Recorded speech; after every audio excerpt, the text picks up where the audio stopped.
خب وقتان وخير ومدوارم لهركوهان ساق وسلامتون اما ابديتك بكينو لأوزاع شريك أروات برو بياميك بو يارانا خيز كردوار سربخو ياروتنا كردوار سرتا يكودو نكتو باشان بابتكن كاق محمد حاجي محمو جان جاك روسو اجيت لدروس كردن دنياي جديدة كقرار ملت دروس فكريت ملتي لسر أقلانية بتوانيك ولاتيك دروس بكات شتيكي هسبناو قريبستك وملايتي بلام ملتا دبيت بيكو ميجوي كي تايبت دروس كان يعني كومالي الرسم لميجوا بقرن بيكو لهاو كاري كردنيان لبوني شاديان لبوني خميان كاك محمد حاجي محمو بعمل مجديك وجنابه بام جنابت بعنوان خائن ترين جناية كار كرد قومي اتنيكي من قول ابو ادم بارقاي كبوب كمو وقتي مردي دسم بنزين دويد نقي بلام او بارچه زميني وانا دشت شار زورا اشغالت كرقبنا وقلخانه من تلبنديكم بعنوان النفرة كدية سرزمين كردوار جيجية جهنميان كردوار وهركسي وكو توبيت لتنيشتتو ولا كنار توا اي كي نخاك قيزوانترين چلكنترين جناية كارترين انسان كان جامعي ايما كأكجرين لتنيشتتو للاي قبر توا چاليكين بونيكي تاريخي بو دروس اكين كار انسان كرديك بيت سير قبرستان اي وبكات نك فاتح داندا بلكو سي تف لخاككتو لجيجكتو لمكان مردنتك همي حاجي محمود دروس من بزيندوي دسم بيد نقاي تو هر اوبوي وابردكي نيوان الجادي سليماني حلب جد تقاندو تو هر اوبوي والد هشتنوي خلق حلبجة لشار حلبجة بو توقان دنيان ببومب الشيميائي دس أولد بو محمد حاجي محمو من المجدة بي دست خوش بيد يارمتي ايمدا لكناريا كقلو قلوستان دروس اكين هيكله چپل كيزونان وكوتو كلا سرزميني ايمام كاني هاس كميتيانويد لتنيشتتو لكنارتو بمحشر جهنم بكن هم محشر جهنم او دنيا وهم ميجوية هتا ام دنيا كرد اوا ورده اويتا مردماني كي صاحي شناس نامه صاحي وشناس صاحي وميجوية عسر ودان اما بيام اول بيام الدوام من اكسيكم شير كردقان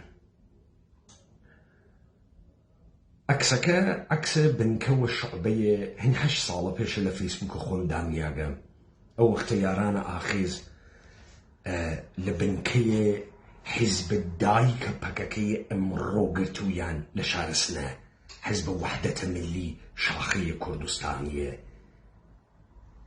كبنكاكي والا شارسنا اما السرطاي دروس كردنا بكاكية امروجينا واي وين ام حزب بلوي عبد الله وجلان بجيلي لتارانا دانريا بناو حزب وحدة ملي اوي تحتناو كوموناو شت ايوينن او الدقيقة لم حزبتي تدرو وام بنكب بنكي هيز قرتن بو بكاكبو ديسانا وشيلم كردو لبلوي عكسكين قم كردبو استوى ديارة ارشيفكان دانا لسر تاريخ خويا تيريتو ومن لوي شيرم كرد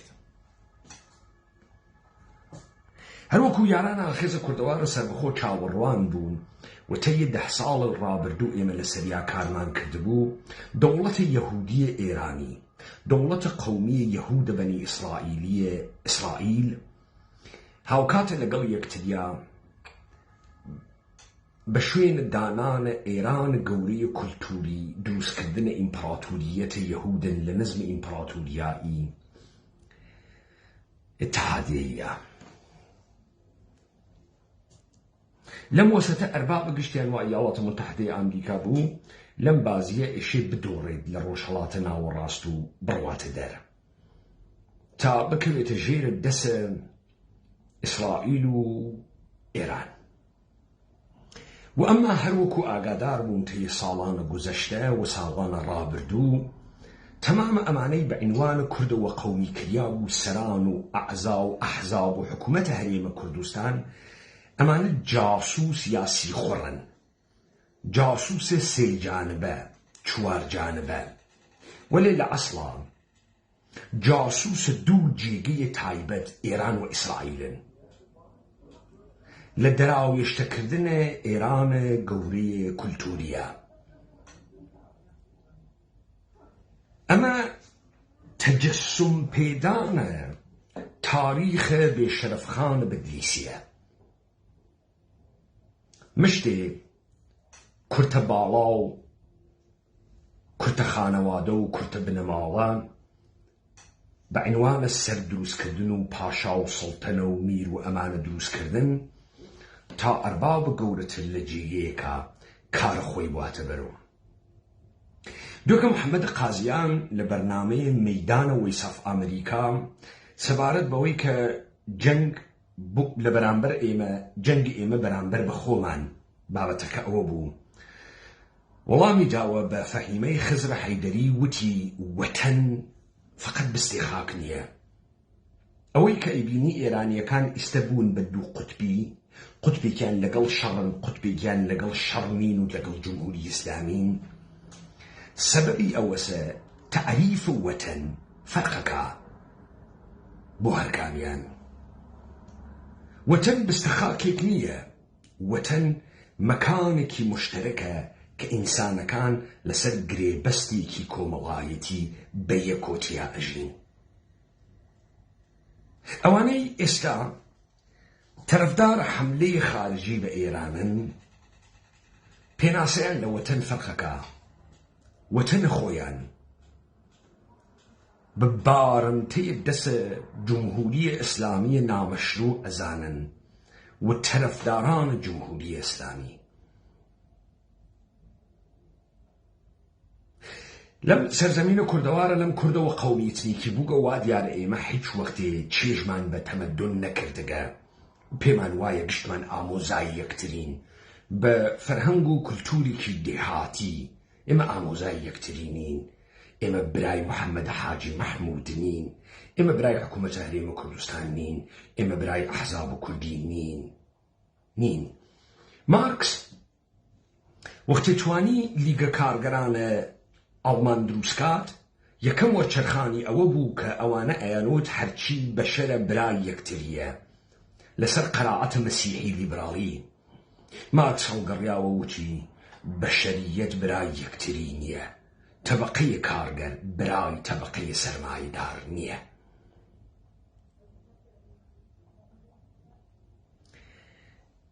ئێمە گەیگین بەم لەحزەی وا گەرەکمان بوو بگەین. قەوانە کۆنە جاران وا ناچێتە بەرۆ. دروسە تۆ پرۆژە دانیاگە، پرۆژە تۆ دادنیاگە ئێمە ئەیوەینە بەرۆ. لە ئینقلابە ژینابازیش پێتانمان سابت کرد.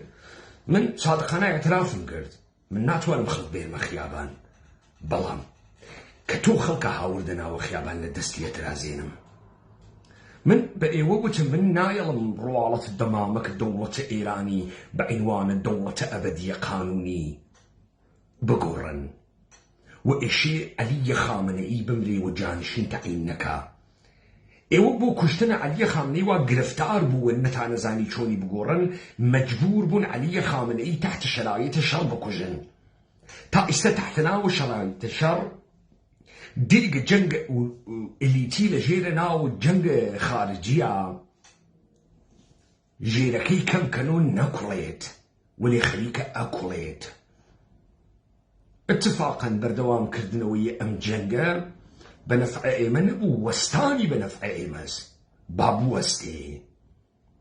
ئەو جارە با جنازەی عەلی خامنەئی بێرنە دەرۆ سعیکەن مشتبای غەیبکریا جێ بخەن و جەماعەتی سەپاهی هەڵبخەن و ئێمە ئەمێنین و جەماعەتی سەپاهی یەهودی و دەسوودە سەڵاوکەکانی ئێوە پێتان وان نەبێت ئێمە گرفتارە دەسە ئەمان بووین وەکو ئەمانمان پێتێ. جەنگ نامتەقارن یعنی نەبوونە کانونە تەمەرکۆز لی بدەی. ئایاڵەتە متحدەی ئەمریکا نازانێ با لەکوێ؟ 4 جار و 5 جار ئەڕوا ئەدا لە بینایەک نازانێ با لەکوێ؟ لە کاتێکا مەشایە هەر لە لەحزەی ئەوەڵ بیدایە لە پێگەکانی ژیان شاری نەیدا بەنی پێگرن نایاڵم بیدا بازی پێیەکەن نایاڵم بیکا. هەروە کە کانون مەوجود نییە تا تۆ لی بدەی، ئاخرز کوردەوار سەربەخۆ کانون نییە تۆ لی بەی. حکوومەتە ئەقلیمە کوردستان نییە ئوردوگا نییە تا تۆ لی بەی. و تێمە سەر ئەمەی کە ئەم دانووسانەکەین و دانووسان ناکەین و ئەینووسێنین و ئەڕۆینە دەرۆ و دانیشین و ئەڕۆین بۆ کوێ و بەخوا کورد ژیرە و کورد پانی کردگەسەوە دیارە سپای پاسدارانە. کورد بە عنوانە ئەحزاب کوردی جاسووسە سپای پاسدارانە. لە ڕۆژە ئەوەڵیشۆ جاسووسە سپای پاسداران بووگە تا چەمکە کورد بەبارم تە بگرێ مشتێ خەسیاگە تێ هەڵدریاگە نانە لە مەخوەرە جاسووسە قاچاقچیە پەراویزە کولتورەکانە دنیا لە ئێمە دروستکە. بەڵام خودای کورد نەمردووە خۆ. و ئەم بازیە ئێمە ئینشاڵڵا لە گشتیان تێکمانداگە تێکیشی ئەدەین و ئەیوەینە بەرەو. با بەڕەسی بکەین بزانین چه خەبەرە و چه ئەتەفاقێ کەوتدە و بازی بەرەو کوێ ئەڕوا. یەک دانووسان ئەکەن کە چی بکەن، کە ئاگربەس ڕاگرن کە چی بوێ، کە یاڵەتی متحدەی ئەمریکا کۆی کاتۆ یاوەکو جاران بێژێ بردمەوە و لە پێگە سەربازیەکانی دانیشێ. دێ ئەمە ئەقڵ نایگرێ لە پێگە سەربازیەکانی دانیشێ بۆ خاتری ئەوەی کە ئەم گشتە هەڕم و بڕم و شەڕ و تەقە کریا کە ئەمریکا زلیە خۆی نیشان با. وا دیارە ئەمریکا نەیتوانی زلیە خۆی نیشان با. ئێستا گەرویە هورموز تەنگەی هورموز تەنیان کردگەسۆ، یعنی ئەوسا ئێرانی ئەیانوت خەلیجە تا ئەبەد فارس.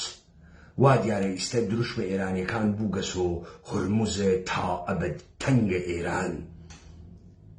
بە خەریکە باجیان لێسێنێ عەوارزی دانیاگە کەشتێ $2 ملیۆن ئیشی پوڵ بەن، پوڵە زۆر بەن. دنیای عەسرە مۆدێڕن، دنیای مۆدێڕنیتە لەسەر خەتە بازرگانی دانریا. هۆلەندیەکان لەگەڵ ئینگلیسیەکان لەگەڵ فەڕەنسەویەکان شەڕیان بوو لەسەر خەتە بازرگانی و ئینحسارە ئەدویە بەهارات. لەوەدا هۆلەندیەکان خۆیان تەرکیب کرد تەکە کۆمپانیە هێندە شەرقیە بریتانیا شەڕە ڕێگەی بازرگانی کرد تەکە ئیسپانیایەکانە تەکە فەڕەنسەویەکانە تا ئینحسارە بازاڕی گرتە دەسۆ. یاڵەتە متحدەیە ئەمریکا کە قەرار نەبوو لەشکەری بوێ بە بەشداریکردنە لە 2 جەنگە جەهانی ئەووەڵ و دووەم و بە تەزە ئەلفرەد تیەرمەهان تەبدیل بوو بە هێزە پارێزە لە خەتە بازرگانی دنیا لە دەریاکان و لە ئۆقیانوسەکانە. ئەوەی ئیستە لەم شەڕە خەریکە ئەکرێت دەستگرتنە بەسەر خەتێک لە بازرگانی جەهان.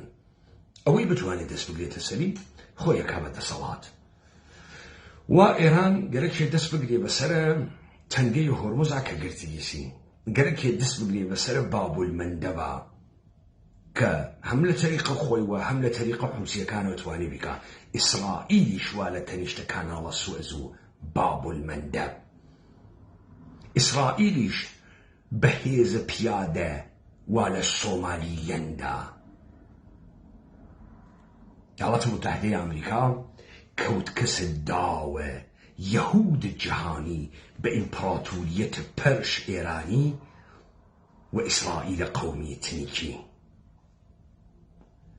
لەم وەسەتیشە مشتی قالون چو بچوک و تێ هەڵدریا و وەکو قەومیەتیان دروست کردەگە کە بازیەکەیان بواتە بەرەوە کە بوونە هێزە پرۆکسیان کە کاریان بۆ بکەن تا هەم ئێرانە گەورەی فەرهەنگی محققکەن هەم ئیمپراتوریەتە قەومە بەنی ئیسرائیل محققکەن هەم ئیمپراتوریەتە یەهود جەهانی لاتحاد فيما بين تاران وأورشليم دروسكن التجاي أم جنة برو أبي أروا داي أنوسينن چوني دا أنوسينن بعضي قولة تلوسة لم وسته أوي خليك اطلاعات وإيالات متحدة أمريكا أدا دروي تكاكا حكومة إقليم كردستان دروي تكاكا دولة عراق دروي تكاكا گشتیان دروی تەکاکەن بازیەکە ئیشی بەرەو ئەو جێگە بوون کە ئیالاتە متحدەیە ئەمریکا تحت ناوە فشارە ڕسانە و سەرمایەدارهای جەهانی و اقتصاد جەهانی دەست لەم شەڕە هەڵگرێەوە بەنە ئیالاتە متحدەیە ئەمریکا مەیلی بێ وەکو عێراق 20 ساڵی تر بەردەوامیەکە مەیلی بوێت ئیش 500,000 نەفەر سەربازی بۆ تێرێت ئەمما نایەڵن گەرەکیانە پەشیمانی کەن و دەرچێ تازە گەمەکە خۆشەوێت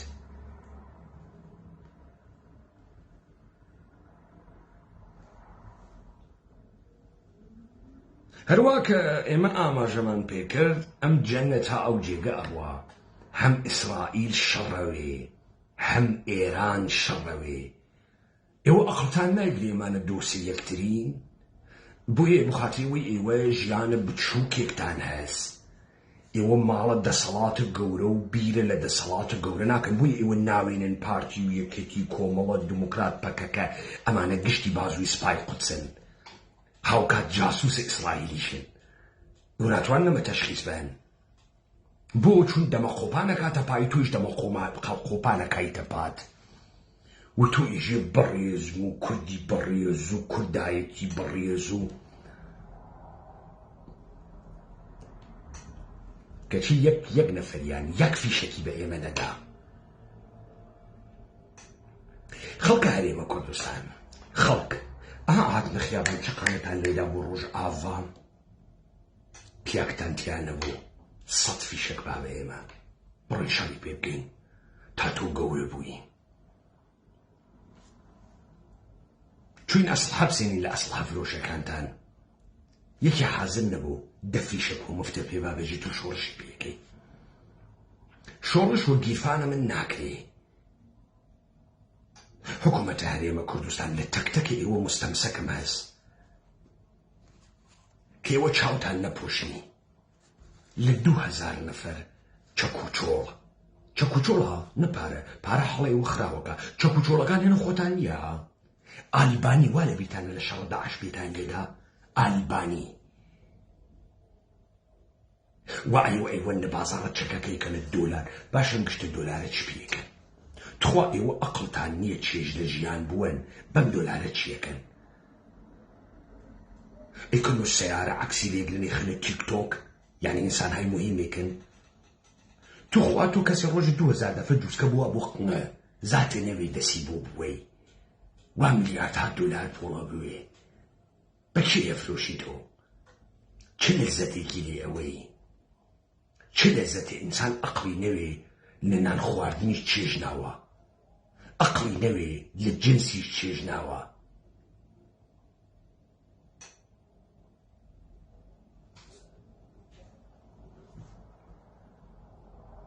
چێژ ناوە ئێم گشتە پوڵتانە بۆ چییە بۆ کێگەرەکتان هەڵیگرن مێژوو دەرسە خاسی واتیاها پێتان وا نەبێ هەر قارون لە بین چوو قارونۆک فرەن کە لە بین ئەچن مێژوو وەبیریان نەهێریتۆ دەوڵەتە ئێرانی بۆ وە ئیمپراتوریەتێ پەرشیا ناکات ئیمکانی نییە نایکات تازە پێگەیوانە دەسەڵاتە دەمامە گۆڕا و جمهوری ئیسلامی مستەقەڕ ناون شاید وڵاتە متحدەی ئەمریکا نەتوانێت بە سەرباز بیگرێت کاگە مەیلی لێ یگرێت، بەڵام ئێمە لە دەروون و ئەیدڕێنین. دەوڵەتە ئێرانی جارێکی تر لە تارانە ناوێ مستەقر بێت. دەوڵەتە یەهود ئێرانی، پێگەی بێکەیفەریان ئێرانی، دەوڵەتە جنایەتکار ئینسان کوژە هویەت کوژە ئێرانی ئیمکانی نییە بە ئەریکەی قودرەتە تاران و دانیشێ ڕۆژیان وا لە شوێنە وە زرمە زرم و هاش و هوش بۆتان ناچێتە بەرۆ. و من نایاڵم بۆتان بچێتە بەرۆ. ئەم قسانمە ئیستا کرد لەبەرەوەی حەساو تەکتەکە ئێوەمانان هەڵگیریاگە. حەساو تەکتەکە ئێوەمانان با بزانی یەک لە ئێوە برای ئێمە نییە. حەساو تەکتەکتان هەڵگیریاگە. پێتوانە بێ بۆ قەرنێکی تر نەنا ئینشاڵڵا لە تەیە مانگان و ساڵانە ئایەندە تەکتەکتانە مەحساوە پەرداخ دەکەن. ئەوەتان ئەوە کلتەکانەدا بۆ دەوڵەتی یەهودە ئێرانی، ئەوە کلتی بۆ تەکانەدا وە گیانە باوکی لە چاوی زۆڕیەتیشی دەری تێرین. ئەمریکا ئەڕوا ئێمە ئەمێنێن و ئەم خاکە و نوارین ناوچاوی یەکتری.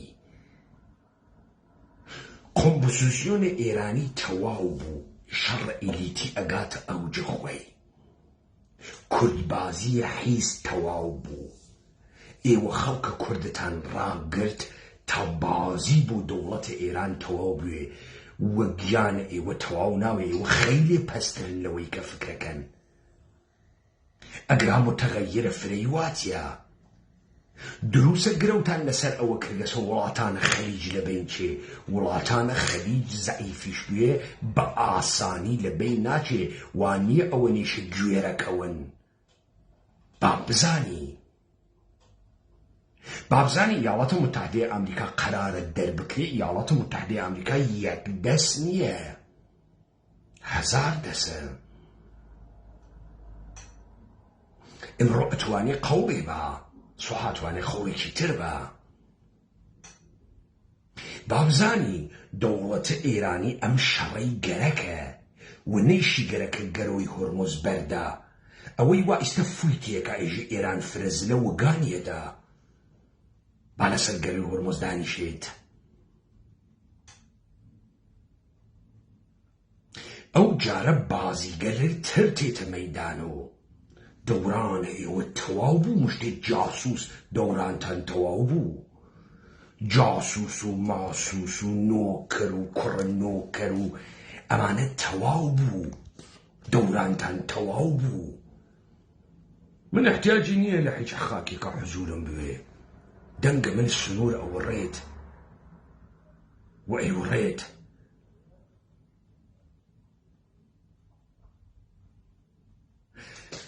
ئێوە ئاگادارە هیچ قۆناغێکی شەڕ نییە لەبەرەوەی مشتێ بزورن لە دەقیقەی ئاخرۆ کە ماسوولکەی و جاسووسیان گەرەکە تۆ مەوجودی پڕۆ پێ ئەدەن بڕۆی ماسوولکەی و جاسووسی خۆتکەی. وەگەرنە شەڕ ڕەوایەتی هەست، شەڕە ئیلاهیاتی هەست، شەڕە ئیدەی هەست، پاشان شەڕە لەشەکانی هەست. ئێوە هیچ قۆناغێ نەبڕیاگ استخدامەکەن بۆ قۆناغە چوارەم. کەواتە با بڕێنە سەرە واقعیەت. یەک، ئەم شەڕە جۆرێک نییە کە بە ئاسانی کەسێک پاشەخشەی لێ بکاتەوە. ئیسرائیل و ئێران ئێشەی نەمایشی جەنگێک بدەن تا وڵاتانە خەلیج تەسلیمە ئیسرائیل کەن، تا لە ئەقلیم و کوردستانە حەبیب و تا نیوەی تورکیە تەسلیمە دەوڵەتە ئێرانی بکرێت. و خێربێن بۆ نۆکەریە دەوڵەتە ئێران. جارێ با هەر لە ئیستۆ پێتان بێژم ئەگەر ئەمەی کە ئێوە چاوەڕوانینی ئێرانە گەورەی فەرهەنگی دروست بێ، ئەو جارە شەقە کاورای کرماشانی قنە پێشمەرگەی پارتی یەکێتیە دەڕێها با بزانن ئەو وەختە بەشێکن لە خاڵقی ئیمپراتۆریە ئێران. ئەو وەختە گوو ئەخۆی لە سلێمانی بێژی من شاردارم، گوو ئەخۆی لە هەولێر بێژی من شاردارم، قنە دەڕن. 2000 دەفە پێڵاوە کاورای کرماشانی نەلێسیتۆ قەپۆس وردەکە. حەواسە بوێ ها پێتوان نەبێت لە نۆکەریایتە بەرە گشت کەسێک.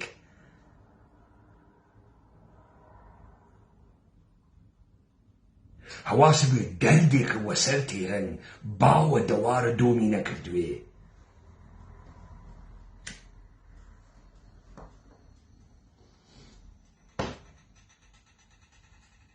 بێسن وە دیارۆ با ئیشەڵڵا ئێران ڕزگاری بوێت. قنە تەک تەکتان ئاوس ئەکا لە هەرێمە کوردستانە. کێ ئاوسیەکە؟ ئیلامی کرماشانی لۆر ئاوستانەکە. جا ئێوە فرە ڕاقبن وە گەوگونە ئێرانی.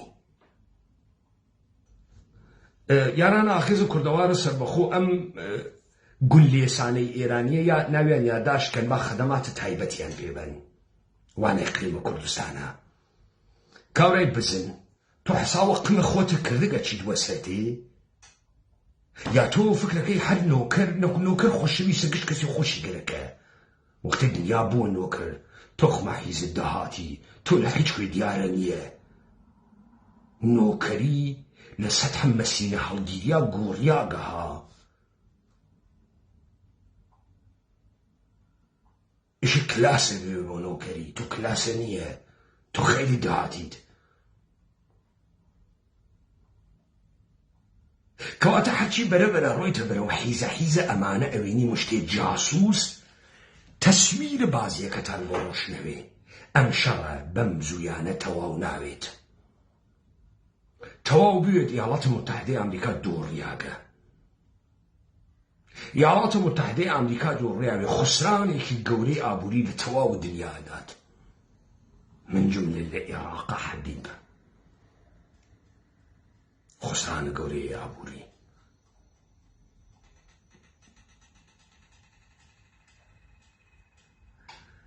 ئەم شەڕە بەردەوامێ چه ئەتفاقێکەکەوێ. ئەم شەڕە بەردەوامێ ئێشێ ڕۆژ لە دوای ڕۆژ بۆ خاتیەوەی بازیەکە جدی بنوێنێت خەسارەتە گەورەتر بوەشێنن.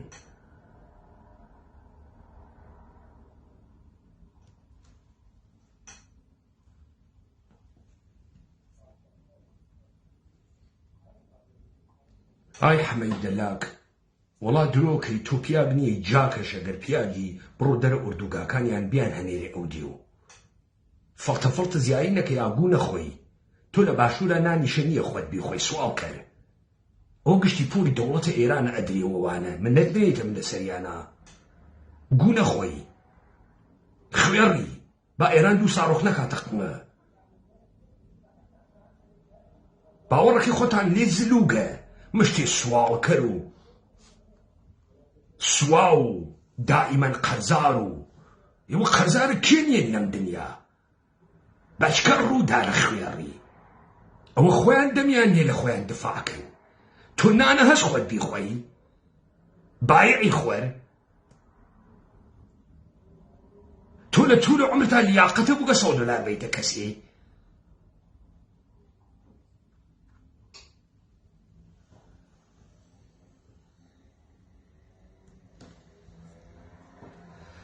دەوڵەتە ئێرانی نەوایەوە و گوێنەون لەوێ دانیشنها گوزیایی نەخۆن.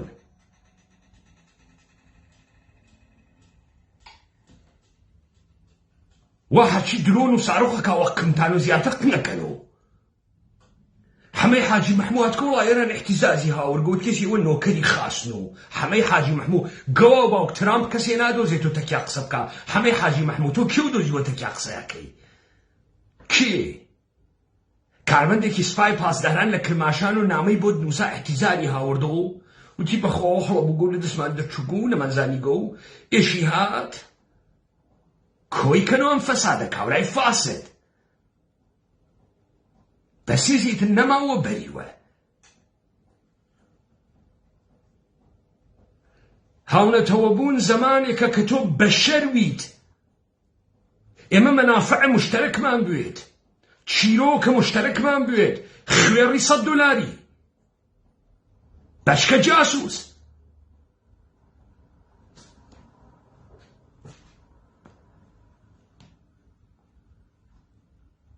گووی زیای نەخۆی. کوڕە حیز ئەناوەم خوێڕیانە یادداش کە قاچەخەنە ئەو دی و تا تەرتیبێکیان بن کوڕە حیز بە دوو مەحافزەتۆ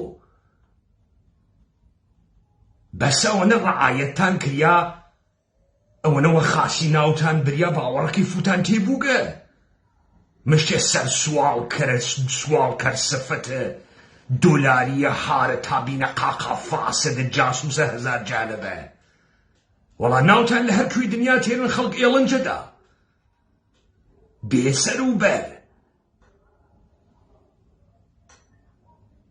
کێ ناتان سێنێوە $100 واینە ناوت جەنگە هەواستان وەقنە خۆتان بوێدا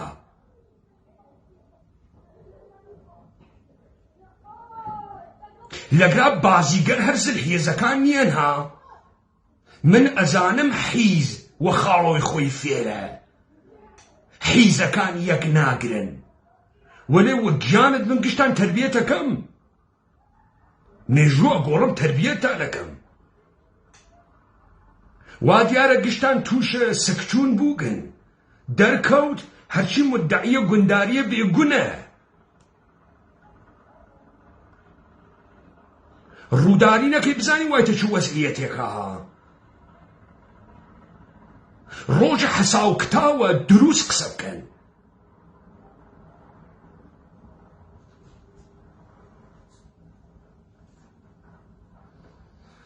کاک سەلام ئەحمەد واجب بوو ئەوەم کرد بە بەهانە تا بڕێ قسە بکەم ئەم سەرزەمینە ئێمە کۆمەڵی جاسووسی واتیە هەرچی وە زوانە گەورە و ئاقڵانە و نیشتمان پەروەرانە تەکیانە قسەکەی کاورا خۆی لێ زلەوێ بەچکە حیز 200 ژەنێرە ناوی مێشتیە سەکسەکە و پارەکە و پولەکە و جاسووسی و 200 شازانێ قەحبە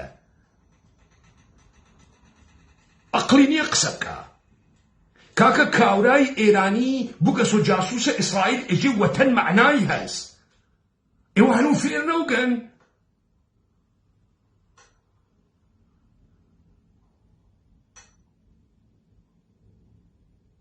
فێر نەوگن مرۆڤە دنیای ئەمڕۆون ئەی بۆ دۆلار و جاسووسی مرۆڤن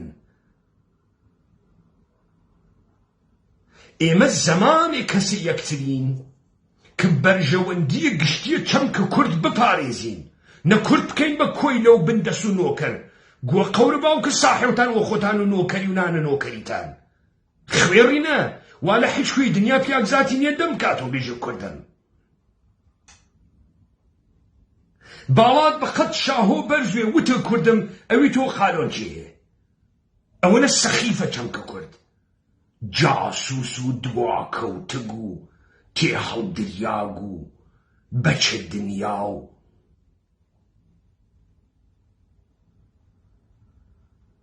ئەم شەڕە تەکلیفە گشت کەسێ مشەخەسە کاتۆ دانووسان مانووسانیشی تیا نییە وەم زوویانە یا ئێشێ ئەمریکا غەڵەت بکا بێژێ غەڵەتم کرا ڕواتە دەرەوە وەجێی تێڵێت و ئێمە ئەکەوینە گیانە تەکتەکە ئەمانە جا بە ئامریکا نەمێنێ و ئێمە بمێنێنەوە دەوڵەتە فاسدە ئێرانی و توولە فاسدەکانە دەوڵەتە ئێرانی هەر بە شەڕ ئەلیتیە ناوخۆقینیان هەڵەتەکێنین و ئەمما قەیران گەلێک دەسە ئێوە ئەگرێت دانە دانە زۆڵە حەیزە بەچکە نۆکەرە جاسووسە هەزار جانەبەتان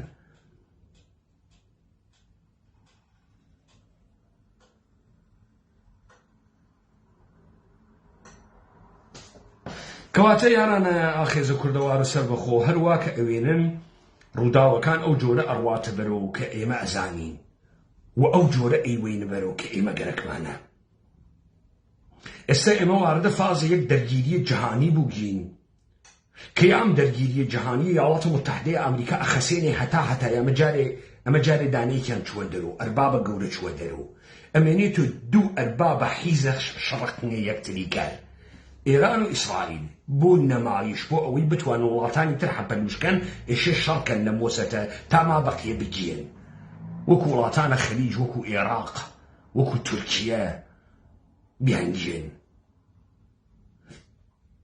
لەم وەسەتە ئێمە کارتە بازیەکەیان لە دەست دەرتێرین هەر وەکو تا ئیستەکردمانە هەر موشەکی ئەوانە ئیتەقێنن بە ئیرادەی ئێمە ئیشێوی تەقێنن شەڕیش تا ئەو جێگە ئەڕواتە بەرەو کە ئیشێ بڕواتە بەرەو ئام قسانیشە ئەمڕۆ کردم بەشێک بوو هەر لەم شەڕە ئێوە پێتان وانەوێ ئێمە ئەوەنە ئەحمەقین دەسمان ئەگیری دانیشی چەپڵە دانی بۆ کورد و بۆ پێشمەرگەی جاسووس چەپڵەی وەلێ نادێن تۆ لە خۆت جاسووستر خێڕیتر جاسووسە دووجانەبەتەر هەر خۆتی پێتوانەبێ لەحزێ پاشەکشەکەینە دواوە لەم بازیە کڵاوە چێتە سەرمان دەماندا ناخین پێتوانەبێ هەڵخێت و بە دیارە ئێران و بازیەکەت برگەوە گیانی خۆت قنە دۆڕانگە قەبرەکە دەخێنە لای قەبرەکەی حەمەی حاجی مەحموود ئەم دیبەیتەش بەشێک لەو شەڕەسە منەزانم ئێوە ئەقڵتان بەم شتانە ناگات ئەو پانیکردن و بۆ نۆکەری گشتمان نەدەمەوە ئەمچێ کە ئێوە لە هەفتەگە لە ڕاداهاتووە ئەیبینن ئەمەسەن ئێران گەروی هورموز بەرنادا باجێک کە نەسیبی ئێوێ بەری نادا چون ئێران گەرەکێسی ئیمپراتوریەتە یەهودی جەهانی دروستکاتە کە ئیسرائیل و ئێران دۆسیەکن لە ڕۆژە ئەوەلیش و دۆسیەکوگن ئەمریکا ئەربابە هەر تکیانوگە تاریخ بە تۆ ئێژێت وەختی تۆ کەسێکە کردە مزور و خوەد دوای مدەتێک کە مزورەکە دی تۆ پیر بووگی و فسقنە خەفتگەسۆ ماڵ و سروەتەکە ئەوە دەسەگریەوە ملژینەکەتە ئەوە لای ئێمە کوردە قەومیتنیکی حیزە هەر مزور ئەمێنێت و جەدەن دەرجەد نۆکەری ئەسڵە وارە ناوە خوێنیە بە ناوە ئەحزاب و کوردی بەڵام تاریخ جەهان وا ئێژێ بە ئێوە تاریخ جەهان ئێژێ سەلاح الدین ئەیوبی لە مەمالیک کەڵکی وەرگرت تا جەهان ئیسلام ڕاگرێ مەمالیک بوون بە قودرەت تاریخ جەهان ژێ مغۆل وەختی کریا بە میشیۆنەرە چین لێو دواها چینی خوارد ئیستا ئیمپراتوریەتی یەهود بە باڵە ئیسرائیل و ئێرانی و گەرەکی ئەربابە ئەمریکایی بکاتە دەرۆ لە بەینی بووە دوو ئەربابە چکۆلەی تازە گەیک بە ئەرباب هەر کارێگەکەن ئێمەش بۆ نابوودیەوە هەر کارێگەکەین و نابوودتانەکەین ئەوەڵین کارە بەسەم دەست و دەسەڵۆکانە ئێوە لە ناوە کوردە قەومیتنیکیان لە بین بووین خەریکین لە بینیانەوەی ئینشاءڵڵا گشتیان لە بینەوەی و ئیمپراتوریەتە فەیکە یەهودی ئێوە لە بینەوەی وا جەهانە ئیسلامتان ئێستا کردە تەشەیع جان ئیسلام باسی نەما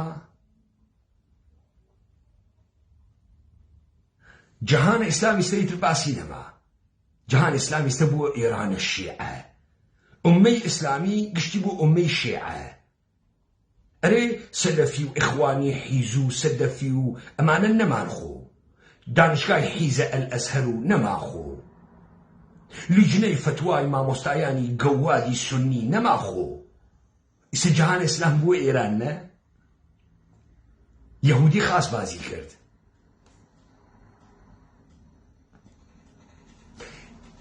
ئێوە مشتی یەهود ساختە ئەها چۆن دینی محەممەد و محەممەدتان نابود کرد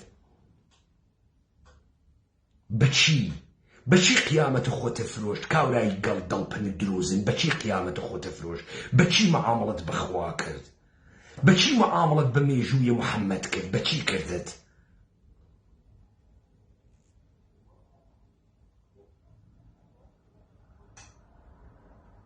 بە پوڵ بە سێکس بە نۆکەری وەک گیانە خۆتان وەکو داستانەکانە ناوە کتۆبە مقەدەس سەرنەوشتە گشتتان سەرنەوشتە قەومە لووتە چارەنووسە گشتتان چارەنووسە قەومە لووتە ئێمە کڵاوە ئەم بازیە ناچێتە سەرمان خوا لەم دەورانە مەئموریەتی وە کورداگە ئەمانە نابود کاوە نابود ئەکرێن و دەسە خۆیان و شەق خۆیان و پوڵ خۆیان و چەک خۆیان نابود ئەکرێن وارد ئەو بازیە بوون وا ئێمە گەرەکمان بوو. ئیستەوانە سەرم مشار بڕۆنە بەرەو قنیان ئەدڕێ بێنە دواوە قنیان ئەدڕێ. قنتان ئەدڕێت. ئەم بازیە ئێشی ئیدامە بدەن، ئەمە منتەق جەنگە، ئێشی ئیدامەی بدەن. دنیا بێرنە کۆمەکە خۆتان دەس و دەسەڵۆکەکانتان، ناوچەی حیستان، سیستەمە جاکەشیتان وا خاوەرمیانەتان کردە قەحبە، سەرزەمینە کوردەوارتان کردە قەحبە. دەوڵەتە ئێرانی نظامە وڵایەتە فەقیهە یەهودی خاوەرمیانەی جێندە کرد، گشتی کردە قاچاقچی، قاچاقچیە سەکس، قاچاقچیە مەوادە مخەدەر، قاچاقچیە نەوت لەگەڵ ئیزرائیلە. ئێوەش بە ئیسلامیتان و بە قەومیەت باستان و گشتتان نۆکەری یەهود جیهانی بوون. لە ئەحمەد شەرع ئێوە گەورەترن، پاکترن، وە جاسووسە ئیسرائیلە، وە جاسووسە دەوڵەتە ئێرانە. من لە سەروبەند ئەحمەد شەرعا نەبوو دەوڵەتە ئێران تەکە ئیسرائیلە ئەحمەد شەرعیان هاورد ئێران چۆری کرد. ئێران ئەگەر ڕاستەکە ئەحمەد شەرع تێرۆرکە، ئەگەر ڕاستەکە دۆڕاوە تێرۆریکە، دادەی لەو موشەکە خەیبەرشکەنانە دانێ بنێتە قاق ڕیاسەت جمهوری ئەحمەد شەرعا. دادەی بۆ ناینێت؟ دەیستە دەرکەوت موشەکەکانی ئان لە نوقتە دەرکەوتی دانی. ئەبوون هذا لە سووریە، وەختی ئەدا لە ئیاڵات متحدەی ئەمریکا، وەختی ئەدا لە ئیسرائیل، لە سووریە و ئەحمەد شەرع بوو نادا. ئێران بوو لە سووریە و ئەحمەد شەرع نادا.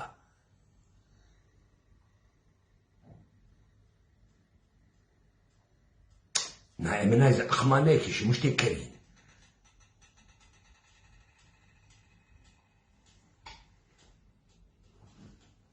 بۆ ئێوەی هێشتگەسەوە گشتان بەرگەی 4 سارۆخەگرن، بەرگەی 4 سارۆخەگرن ها.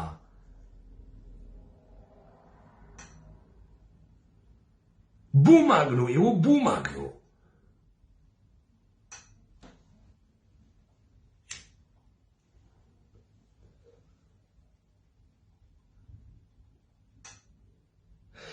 کەواتە ئەم نەتیجەی شەڕەکە ئێوە خەریکن ئەیوێنن ژێ سەرم سەڵماگە لەم دەبوو باسە سمسمە خەرە کاری یاسە بۆ خاتری ئەوە ئەو کەسانی وا دڵیان خۆشوێ لە شەو 12 ڕۆژەوە لە بیتانە لەگەڵ زانیار تیوی موساحەبەیەکم کردوتی ئەو زاعەکە چۆنە وێنی وتم فرەخاسێ وێنم دەوڵەت و کوردان هابەڕێوە.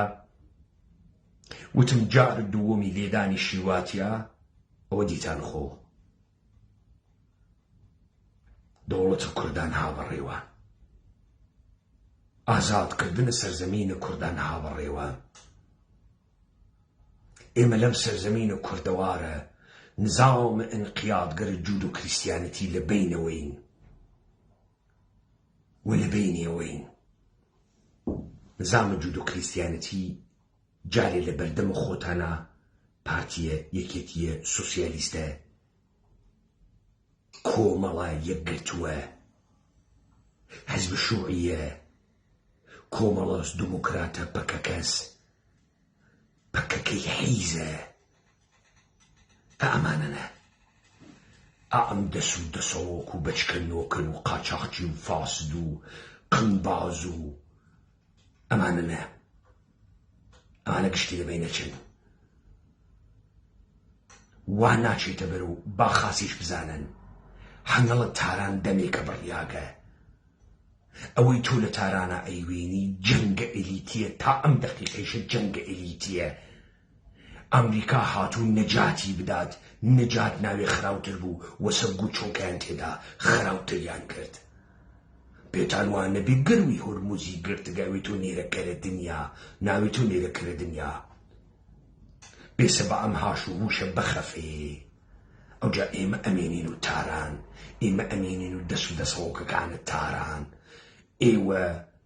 ئێوە لەگەڵ ئێمە ڕوبەڕوون.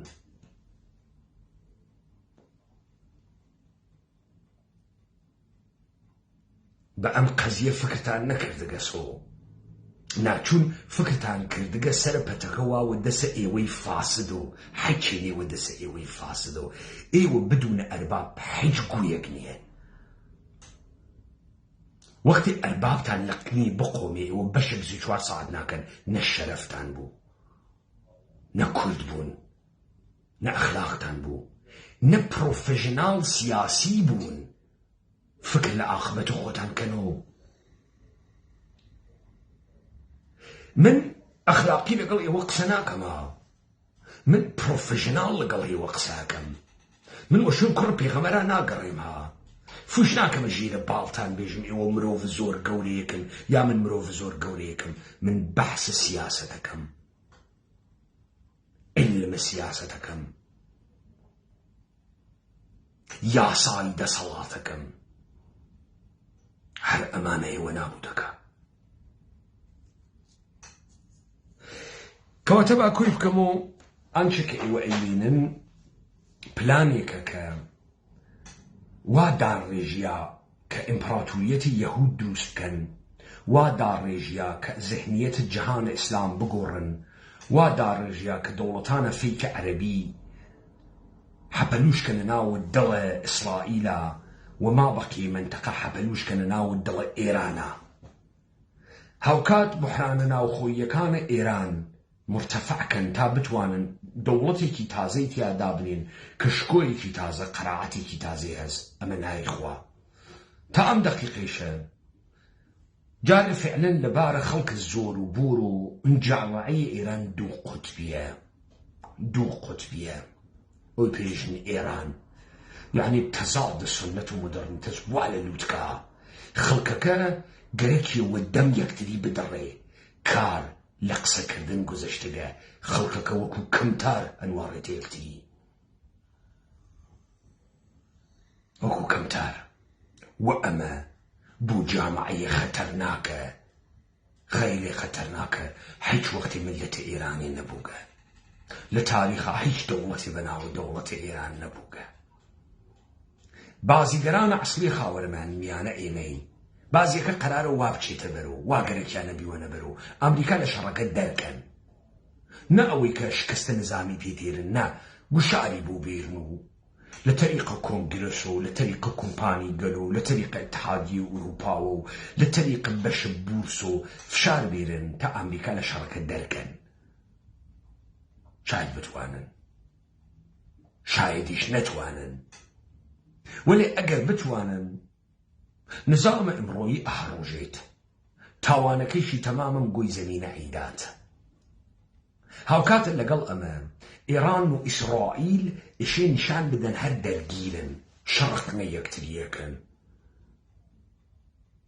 کار ئیشی بگا بەوەی کە بەن لە عەرەبستانە سعودی، بەن لە کێڵگەنەوتەکانی، بەن لە ئاوشیرین کونەکانی، بەن لێی تا شەڕیکەن.